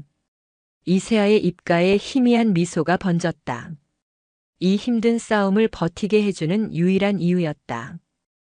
가영아. 웬일이야 이 시간에? 언니. 나 지금 학교 앞 카페인데 혹시 데리러 와줄 수 있어? 수화기 너머 동생의 목소리가 평소보다 조금 들떠 있었다. 왜 무슨 일 있어? 아니, 그게 얼마 전부터 내 졸업 작품 도와주시는 큐레이터님이 계시거든. 지금 그분이랑 같이 있는데 오늘따라 좀 이상해서. 자꾸 언니 얘기도 하고 느낌이 좀 안 좋아. 이가영의 목소리에 미세한 불안감이 섞여 있었다. 이세아의 심장이 쿵 하고 내려앉았다. 온몸의 신경이 곤두서는 느낌이었다. 그 사람 이름이 뭐야? 아니 정기환 실장님이랬나? 정기환. 이세아의 뇌리를 스치는 이름. 한명준의 오른팔. PMC 블랙옵스 출신의 인간 병기. 그녀가 가장 우려했던 최악의 시나리오. 그들이 마침내 그녀의 마지막 영린을 건드린 것이다. 피가 역류하는 듯한 분노와 온몸이 얼어붙는 듯한 공포가 동시에 덮쳐왔다. 미소야. 내 말 잘 들어. 지금 당장 그 자리에서 일어나. 주변에 사람이 가장 많은 곳으로 가. 그리고 절대 전화 끊지 마. 이세아의 목소리가 강철처럼 차갑고 단단해졌다. 평소의 차분함은 온데간데 없었다. 그녀는 책상을 박차고 일어나 사무실을 뛰쳐나갔다. 어이, 이 경장. 어디가? 박철규 팀장이 놀라 그녀를 불렀지만 들리지 않았다. 그녀의 머릿속은 오직 동생을 구해야 한다는 생각뿐이었다. 지금부터는 경찰 이세아가 아니었다. 동생을 지키려는 언니. 그리고 자신의 영역을 침범당한 최상위 포식자 백목련의 시간이었다. 사이렌도 울리지 않은 경찰 차량이 밤의 도시를 미친 듯이 질주했다. 이세아는 운전대를 잡은 손에 힘을 주었다. 뼈마디가 하얗게 드러날 정도였다. 전화기 너머로는 동생의 겁에 질린 숨소리가 간헐적으로 들려왔다. 언니, 그 사람이 나 따라오고 있어. 괜찮아, 가영아. 괜찮아. 거의 다 왔어. 그녀는 동생을 안심시켰지만 정작 자신의 심장은 얼음 조각처럼 차갑게 식어 있었다. 자신의 싸움에 결국 동생을 끌어들인 자기 자신에 대한 분노와 감히 동생을 건드린 놈들에 대한 살이가 뒤섞여 폭발하기 직전이었다. 대학교 정문에 도착한 이세아는 차에서 튕겨나가듯 내렸다. 그리고 동생이 말한 카페를 향해 달렸다. 카페 통유리 너머로 겁에 질린 표정의 이가영과 그 맞은편에 앉아 여유롭게 차를 마시는 정기환의 모습이 보였다. 이세아가 카페 문을 거칠게 열고 들어서는 순간 정기환의 입가에 옅은 미소가 번졌다. 그는 마치 오랜 친구를 만난 것처럼 손을 흔들었다. 드디어 오셨군요, 이세아 경장님. 아니, 백목년이라고 불러드려야 하나? 이가영이 울먹이며 이세아에게 달려와 안겼다. 언니. 이세아는 동생을 등 뒤로 숨기고 정기환을 노려보았다. 그녀의 눈에서는 금방이라도 상대를 찢어 죽일 듯한 살기가 뿜어져 나왔다. 내 동생에게서 떨어져. 워워 진정하시죠. 전 아무 짓도 안 했습니다. 그저 따님, 아니 동생분의 뛰어난 재능에 대해 이야기하고 있었을 뿐입니다. 정기환은 자리에서 일어났다. 틈없는 검은색 정장 차림. 그는 서진우 같은 양아치들과는 차원이 다른 잘 벼려진 칼날 같은 위협감을 풍겼다. 회장님께서 이 경장님께 제안을 하고 싶어 하십니다. 정기환이 본론을 꺼냈다. 쥐꼬리만 한 경찰 월급에 목매지 말고 우리 쪽으로 오시죠. 경장님의 능력이라면 지금 받으시는 것에 100배, 1000배를 드릴 수 있습니다. 돈, 명예, 권력. 원하시는 건 뭐든지요. 닥쳐. 거절하신다면 유감스럽군요. 정기환의 시선이 이가영에게로 향했다. 회장님께선 망가진 장난감은 필요 없다고 하셨습니다. 그리고 이 경장님의 가장 소중한 장난감은 바로 여기 있는 것 같군요. 명백한 협박. 이세아의 인내심이 끊어졌다. 너희 회장에게 전해. 내가 경찰이 된 건 너희 같은 쓰레기들을 내 손으로 직접 쳐넣기 위해서라고. 그 말이 끝나기가 무섭게 이세아는 테이블을 걷어차며 정기환에게 달려들었다. 과거의 망령이 현실의 악몽이 되어 그녀를 덮쳐오고 있었다. 그리고 그녀는 더 이상 도망치지 않고 그 악몽과 정면으로 맞서 싸우기로 결심했다. 전쟁의 서막이 올랐다. 정기환의 입에서 백목년이라는 단어가 흘러나오는 순간 카페 안의 공기는 얼어붙었다. 그것은 단순한 별명이 아니었다. 그녀의 영혼 깊숙한 곳에 봉인해 두었던 과거이자 피와으로 얼룩진 정체성이었다. 이세아의 눈빛이 순식간에 변했다. 감정이라곤 찾아볼 수 없던 무표정한 얼굴에 지독한 분노가 용암처럼 들끓었다. 그 더러운 입에 동생 이름 올리지 마. 나직하게 경고하는 목소리와 함께 이세아는 테이블을 발로 걷어찼다. 육중한 원목 테이블이 포탄처럼 날아가 정기환을 덮쳤다.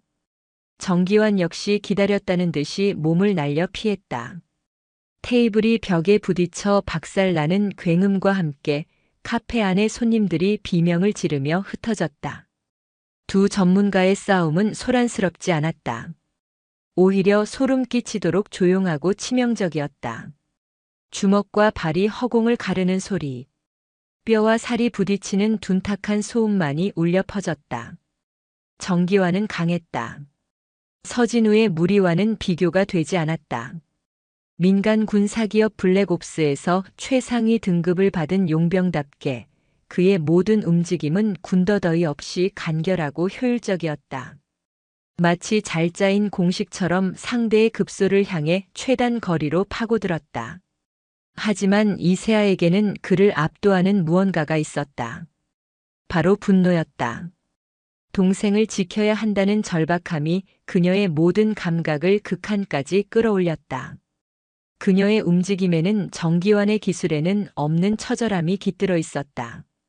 707 특수임무단의 대테러 훈련은 단순한 살상 기술이 아니었다. 소중한 것을 지키기 위해 자신의 모든 것을 내던지는 군인 정신의 발현이었다.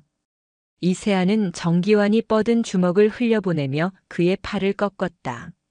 하지만 정기환은 끔찍한 고통을 무시하고 그대로 몸을 회전시켜 세연의 복부를 발로 찼다. 이세아가 잠시 주춤하는 사이 정기환은 거리를 벌리며 품 안에서 무언가를 꺼냈다. 번쩍이는 빛. 단검이었다. 역시 명불허전이군, 백목련. 하지만 여긴 전장이 아니야. 내가 지켜야 할 아주 연약한 것이 바로 뒤에 있지. 정기환의 시선이 이가영에게 향했다. 그 순간 깨진 창문 밖에서 대기하고 있던 또 다른 조직원 하나가 이가영의 팔을 붙잡았다. 언니. 이가영의 비명이 이세아의 심장을 찔렀다. 이세아의 동작이 얼어붙었다.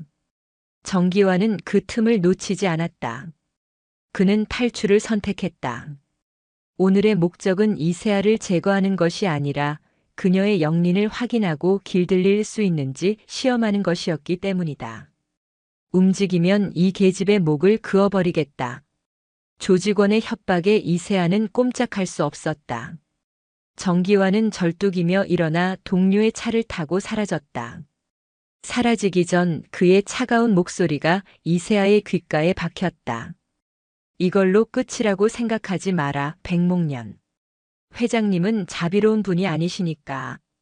차가 사라지고 조직원에게 붙잡혔던 이가영이 풀려나자마자 이세아는 힘이 풀린 듯 주저앉았다. 그녀는 떨고 있는 동생을 끌어안았다. 미안함과 분노가 뒤섞여 눈물이 흘러내렸다. 자신이 치르고 있는 참교육의 대가가 결국 가장 사랑하는 사람에게 상처로 돌아온 것이다. 그녀는 더 이상 숨을 수 없다는 것을 깨달았다. 방어는 최선의 선택이 아니었다.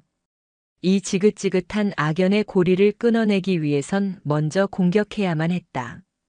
뱀의 꼬리를 아무리 잘라봤자 소용없다. 머리를, 심장을 직접 노려야 했다. 그녀는 동생을 데리고 곧장 경찰서로 향했다. 동생의 안전을 확보하는 것이 최우선이었다. 경찰서 내부에 마련된 임시 숙소에 동생을 머물게 한 후 이세아는 박철규 팀장의 사무실 문을 열었다. 팀장님, 드릴 말씀이 있습니다. 박철규 팀장은 분노에 차 있었다. 관할 구역에서 총기 난사나 다름없는 소동을 벌이고 사전 보고도 없이 독단적으로 행동한 것은 용납할 수 없는 일이었다. 이세아 경장, 당신 지금 제정신이야? 여기가 당신 혼자 노는 놀이터인 줄 알아. 하지만 이세아는 그의 분노에 흔들리지 않았다. 그녀는 자신의 과거를 모두 털어놓았다. 707특 수임무단 출신이라는 것, 백목련이라 불렸다는 것, 과거 중동에서 정기환과 마주쳤던 일, 그리고 그들이 동생을 이용해 자신을 협박하고 있다는 사실까지. 그래서 영웅 놀이라도 하다가 동생까지 위험에 빠뜨렸다. 이 말인가? 박 팀장의 목소리는 여전히 차가웠지만 그의 눈빛은 미세하게 흔들리고 있었다. 이세아는 고개를 숙였다. 제 불찰입니다. 하지만 더 이상 당하고만 있지는 않겠습니다. 이 일은 제가 시작했고 제 손으로 끝내야 합니다. 그녀는 고개를 들었다. 그녀의 눈은 분노와 슬픔 그리고 강한 결의로 불타고 있었다. 판을 새로 짜야겠습니다.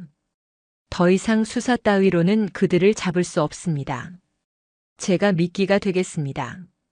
이세아의 폭탄 선언에 광역수사대 사무실은 찬물을 끼얹은 듯 조용해졌다. 박철규 팀장은 책상을 내리쳤다. 미친 소리 하지 마, 이 경장. 그놈들이 어떤 놈들인데 내 목숨을 담보로 도박을 하겠다는 거야? 도박이 아닙니다, 팀장님. 확신입니다. 이세아의 눈은 그 어느 때보다 차갑고 이성적으로 빛나고 있었다. 한명주는 저를 원합니다. 위협으로 느끼는 동시에 탐나는 장기말로 생각하고 있죠. 제가 그의 제안을 받아들이는 척 접근한다면 그는 분명 모습을 드러낼 겁니다. 꼬리가 길면 잡히는 법이지만 머리는 스스로 기어나오게 만들어야 합니다. 그녀의 계획은 대담하고 위험했다. 그녀의 모든 것을 건 마지막 싸움의 서막이었다. 광역수사대 사무실은 전쟁 지휘본부처럼 변했다. 박철규 팀장은 밤새 이세아의 제안을 두고 고심했다. 그의 이성은 미친 짓이라고 소리쳤지만 형사로서의 직감은 이 방법밖에는 없다고 속삭였다. 한명준이라는 거대한 성을 무너뜨리기 위해선 전공법만으로는 불가능했다. 성벽을 기어오르다 모두가 죽거나 아니면 성문을 열게 할 트로이의 목마를 들여보내거나 이세아는 스스로 그 목마가 되겠다고 자청한 것이었다. 다음 날 아침 박 팀장은 팀원 전원을 소집했다. 그의 얼굴에는 밤샘의 피로와 결연한 의지가 함께 서려 있었다. 지금부터 작전명 백목련 사냥을 개시한다. 이번 작전의 성패는 이세아 경장의 손에 달렸다. 그리고 이 경장의 목숨은 우리 모두의 손에 달렸다. 단 하나의 실수도 용납되지 않는다. 알겠나? 팀원들의 얼굴에 긴장감이 감돌았다. 더 이상 이세아를 향한 의심이나 견제의 눈빛은 없었다. 오직 동료의 목숨을 걸고 거대한 악과 맞서 싸워야 한다는 비장함만이 가득했다. 작전의 첫 단계는 거짓 정보를 흘리는 것이었다. 이세아는 정보원 오태식에게 은밀히 접촉했다. 청해그룹의 소스를 흘려. 내가 경찰 내부의 압박과 동생 문제 때문에 심하게 흔들리고 있다고. 한명준 회장의 제안을 긍정적으로 검토하고 싶어 한다고 전해. 오태식은 겁에 질려 떨면서도 고개를 끄덕였다. 그의 생존 역시 이번 작전의 성공에 달려 있었다. 오태식이 흘린 정보는 청해그룹의 정보망을 타고 즉시 한명준의 귀에 들어갔다. 펜트하우스에서 보고를 받은 한명준은 만족스러운 미소를 지었다. 역시 제 아무리 백목련이라도 피부치라는 족쇄 앞에서는 어쩔 수 없지. 하지만 정기화는 신중했다.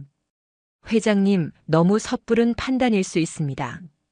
함정의 가능성을 배제할 수 없습니다. 직접 만나본 바로는 이세아는 그리 쉽게 꺾일 여자가 아닙니다. 정 실장, 자네는 너무 신중해서 탈이야. 사자는 토끼를 잡을 때도 최선을 다해야지만 가끔은 함정을 파놓고 기다리는 여유도 필요한 법이지. 이건 함정이 아니야. 내가 던진 미끼를 문 거지. 그녀의 동생이라는 아주 예쁜 목줄을 우리가 쥐고 있으니까. 와서 직접 확인해야지. 자기 목줄이 얼마나 튼튼한지. 한명준의 오만함은 정기환의 신중함을 눌렀다. 그는 이세아와의 만남을 결정했다. 장소는 청해그룹 소유의 기장군 해안가에 위치한 폐별장이었다. 사방이 트여 있고 접근로가 하나뿐인 외부의 개입을 원천 차단할 수 있는 완벽한 그들의 영역이었다. 경찰이 함부로 들이닥칠 수 없는 곳. 만남의 날짜가 잡히고 광역수사대는 분주하게 움직였다. 별장 주변의 지형을 분석하고 위성사진으로 도주로를 파악했으며 최정예 경찰특공대 SWAT 의 투입 계획까지 수립했다. 모든 것은 이세아의 안전을 최우선으로 고려하여 짜였다. 작전 전날 밤 이세아는 경찰서 숙소에서 지내는 동생 이가영을 찾아갔다. 아무것도 모르는 이가영은 언니의 수척해진 얼굴을 보며 걱정스럽게 물었다. 언니, 요즘 너무 힘든 거 아니야? 무슨 일 있어? 이세아는 애써 미소 지으며 동생의 머리를 쓰다듬었다. 아니야. 그냥 좀 큰 사건을 맡아서 그래. 며칠 출장 좀 다녀와야 할 것 같아. 여기서 꼼짝 말고 안전하게 있어야 해. 알았지? 차마 마지막 인사가 될지도 모른다는 말은 할 수 없었다. 그녀는 동생을 꽉 안아주었다. 동생의 온기가 그녀에게 마지막 남은 인간성을 일깨워주는 듯 했다. 이 싸움이 끝나면 반드시 이 평범하고 따뜻한 일상으로 돌아오리라. 그녀는 굳게 다짐했다. 약속의 날. 이세아는 경찰 장비와 무기를 모두 반납했다. 그녀의 몸에는 오직 피부 밑에 이식한 소형 위치 추적기와 옵깃에 숨겨진 초소형 도청장치만이 있을 뿐이었다. 그녀는 홀로 차를 몰아 약속 장소인 기장 폐별장으로 향했다. 차창 밖으로 스산한 겨울 바다가 펼쳐졌다. 파도가 부서지는 소리가 마치 전장의 북소리처럼 그녀의 심장을 울렸다. 별장 주변에는 이미 청해그룹 조직원들이 삼엄하게 경계를 펴고 있었다. 이세아가 차에서 내리자 그들이 다가와 몸수색을 했다. 숨겨둔 장비가 발각될 뻔한 아슬아슬한 순간이었지만 그녀는 707에서 배운 대로 호흡을 조절하며 태연한 표정으로 그들의 수색을 받아냈다. 별장 안으로 들어서자 넓은 거실 중앙에 한명준이 앉아 있었다. 그의 옆에는 그림자처럼 정기환이 서 있었다. 벽난로에서는 장작이 타닥타닥 소리를 내며 타고 있었고 창밖으로는 성난 파도가 몰아치는 검은 바다가 보였다. 잘 왔네, 이세아 경장. 아니, 이제 그냥 이세아 씨라고 불러야 하나? 한명준이 와인 잔을 흔들며 말했다. 그의 눈은 탐욕스럽게 이세아를 훑었다. 마치 진귀한 명마를 감정하는 듯한 눈빛이었다. 회장님의 제안을 받아들이러 왔습니다. 이세아가 감정을 지운 목소리로 말했다. 대신 조건이 있습니다.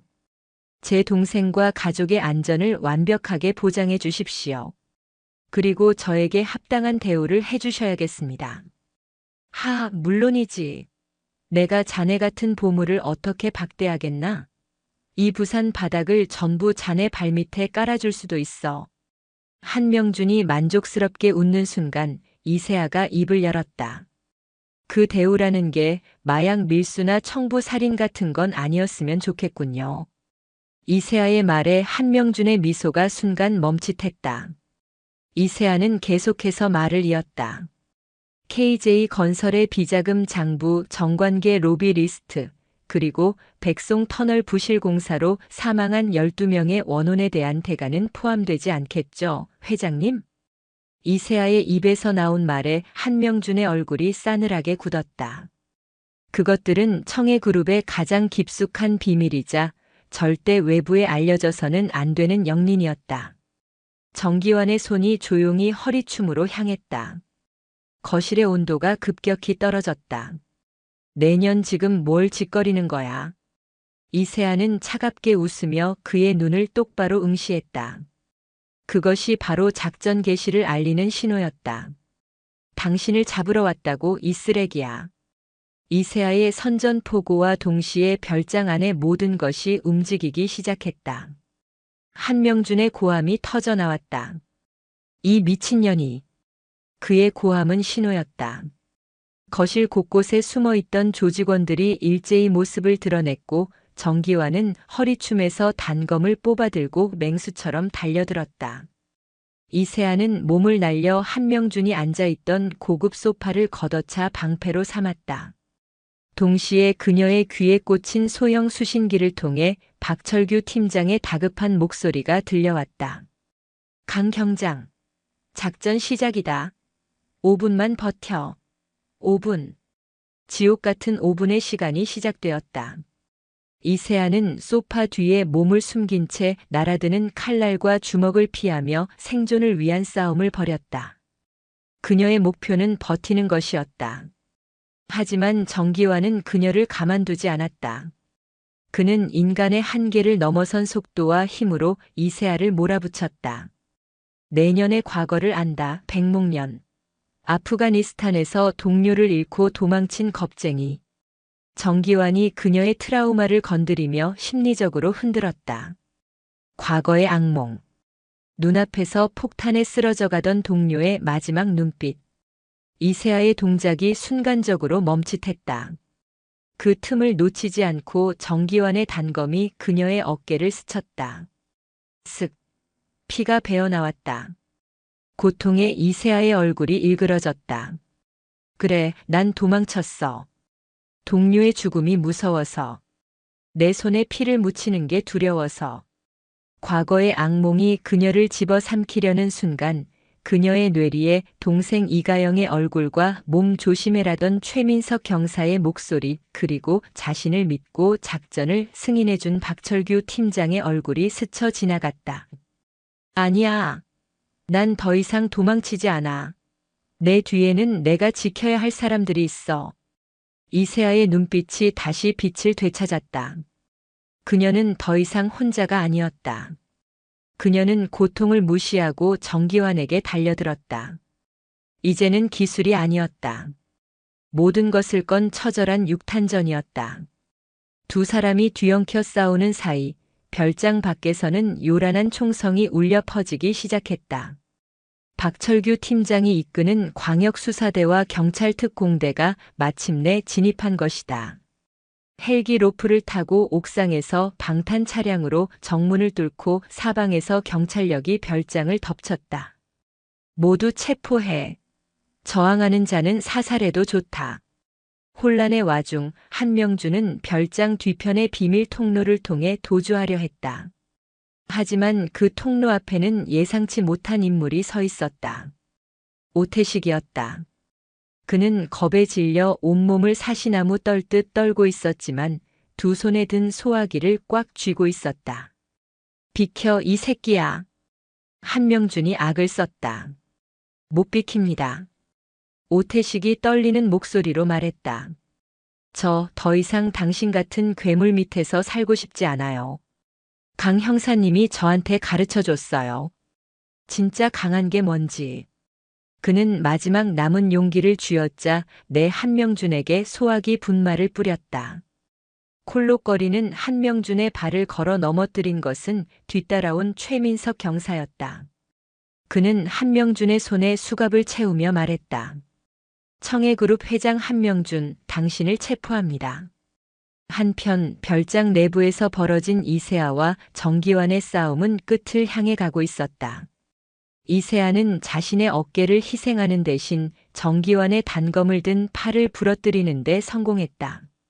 그리고 마지막 남은 힘을 다해 그의 턱에 강력한 박치기를 날렸다. 쿵. 정기환의 거구가 쓰러지며 길고 길었던 싸움이 끝났다. 온몸이 상처투성이가 된 이세아는 거친 숨을 몰아쉬며 쓰러진 정기환을 내려다보았다. 그녀의 눈에는 승리의 기쁨이 아닌 지독한 허무함과 슬픔이 어려 있었다. 그때 쓰러져 있던 정기환이 피를 토하며 나지막이 웃었다. 이겼다고 생각하나 백목련? 회장님은 이걸로 끝나지 않아. 그 말을 끝으로 정기환은 의식을 잃었다. 싸움은 끝났다. 별장 안팎에 널브러진 조직원들은 모두 체포되었고 한명준의 신병도 확보되었다. 박철규 팀장이 피투성이가 된 이세아에게 달려왔다. 이 경장, 괜찮나? 이세아는 대답 대신 희미하게 미소 지었다. 긴장이 풀리자 온몸의 고통이 한꺼번에 몰려왔다. 그녀는 그 자리에 쓰러지듯 주저앉았다. 동료들이 그녀를 부축했다. 창밖으로 새벽 여명이 밝아오고 있었다. 길고 어두웠던 밤이 끝나고 마침내 부산에 새로운 아침이 오고 있었다. 하지만 정기환의 마지막 말이 그녀의 뇌리에서 떠나지 않았다. 이것이 정말 끝일까? 그녀의 싸움은 아직 끝나지 않았음을 직감하고 있었다. 기장 폐별장에서의 총성은 멎었지만 그 여파는 부산 전체를 뒤흔드는 거대한 태풍이 되었다. 작전명 백목련 사냥의 성공은 단순한 범죄 조직 소탕을 넘어 도시의 가장 깊은 곳에 자리 잡은 암적인 존재를 뿌리 뽑는 대수술의 시작이었다. 이세아는 병원에서 몇 주간의 치료를 받았다. 어깨를 스친 자상과 온몸에 가득한 타박상, 그리고 극한의 사투로 인한 탈진. 육체의 고통보다 그녀를 더 힘들게 한 것은 모든 것이 끝났다는 허탈감이었다. 병실 창밖으로 보이는 평화로운 도시의 풍경이 비현실적으로 느껴졌다. 바로 저 평화를 지키기 위해 그녀는 기꺼이 괴물이 우글거리는 어둠 속으로 걸어 들어갔었다. 최민석 경사와 박철규 경감은 매일같이 그녀의 병문 안을 왔다. 특히 박철규 팀장은 딱딱한 표정 뒤에 어색한 진심을 담아 그녀에게 깎은 과일을 내밀곤 했다. 미안했다, 이 경장. 내가 사람 보는 눈이 없었어. 그의 무뚝뚝한 사과에 이세아는 희미하게 웃었다. 그녀는 이미 알고 있었다. 그의 거친 언행이 동료를 아끼는 마음의 다른 표현이라는 것을. 광역수사대 팀원들 모두가 그녀를 단순한 동료가 아닌 생사를 함께한 전우로 여기고 있었다. 그들의 존재는 707특 수임무단을 떠난 후 처음으로 느껴보는 끈끈한 유대감이었고 차가웠던 그녀의 마음에 온기를 불어넣었다. 한명준 회장의 체포는 도미노의 시작이었다. 그의 입이 열리자 부산의 정재계는 그야말로 아수라장이 되었다. 청해그룹으로부터 검은 돈을 받은 정치인, 그들의 비리를 눈감아준 고위 공무원, 그들과 결탁해 이권을 챙긴 기업인들이 줄줄이 구속되었다. 부산은 도시 전체가 거대한 수술대에 오른 환자처럼 고통스러운 정화의 시간을 거쳤다. 한명준은 법정 최고형인 무기징역을 선고받았다. 법정에서 그는 더 이상 부산을 호령하던 회장님이 아니었다. 모든 것을 잃고 권력의 허망함 앞에 무너져 내린 초라한 늙은이에 불과했다. 정기환은 끝까지 입을 열지 않았다. 그는 고등군사법원으로 이첩되어 과거 용병 시절의 전쟁 범죄 혐의까지 추가 기소되었고 외부와 철저히 격리된 특수교도소에 수감되었다. 그의 침묵은 청해그룹 너머에 더 거대한 어둠이 존재할지도 모른다는 찝찝함을 남겼지만 적어도 부산의 밤을 지배하던 악몽은 끝이 났다. 가장 극적인 변화를 맞이한 것은 오태식이었다. 그는 증인 보호 프로그램을 통해 새로운 신분과 삶을 약속받았다. 다른 도시로 떠나기 전날 밤 그는 최민석 경사를 통해 이세아에게 짧은 편지 한 통을 남겼다. 형사님께, 저는 평생 힘이 센 것이 강한 것이라고 믿고 살았습니다. 남을 짓밟고 빼앗는 것이 힘의 증거라고 생각했습니다. 하지만 형사님을 보고 깨달았습니다. 진짜 강한 것은 누군가를 지키기 위해 스스로를 희생할 수 있는 용기라는 것을요. 형사님은 저 같은 쓰레기에게도 새로운 삶의 기회를 주셨습니다. 이 은혜는 평생 잊지 않겠습니다. 저도 이제부터는 약한 사람을 지키며 살겠습니다. 부끄럽지 않은 사람으로 다시 태어나겠습니다. 정말 고맙습니다, 형사님. 삐뚤빼뚤한 글씨체에 눌러쓴 진심이 묻어났다. 이세아는 편지를 읽으며 자신도 모르게 눈물을 흘렸다. 그녀가 행했던 참교육이 비로소 진정한 의미의 결실을 본 순간이었다. 한 사람의 인생을 파괴하는 것이 아니라 절망의 늪에서 건져 올려 새로운 길을 걷게 하는 것. 그것이야말로 그녀가 그토록 원했던 진정한 군인 정신이자 경찰 정신의 실현이었다. 몇 달 후 부산은 평화를 되찾았다. 이세아는 어깨의 흉터를 제외하고는 모든 상처를 회복했다. 그녀는 이번 작전의 공로를 인정받아 1계급 특별 승진하여 경위 계급장을 달았다. 부산지방경찰청은 그녀를 부산의 수호자로 칭송하며 대대적인 홍보에 나섰다. 박철규 팀장은 광역수사대의 에이스 자리를 비워두고 정식으로 그녀에게 팀 합류를 제안했다. 하지만 이세아는 모두의 예상을 깨고 그 제안을 고사했다. 그리고 다시 해운대 지구대로 돌아가겠다는 뜻을 밝혔다. 왜지, 이경희? 자네의 능력이라면 더 큰 곳에서 더 큰 일을 할 수 있잖아. 박철규 팀장의 안타까운 외침에 이세아는 조용히 미소 지었다.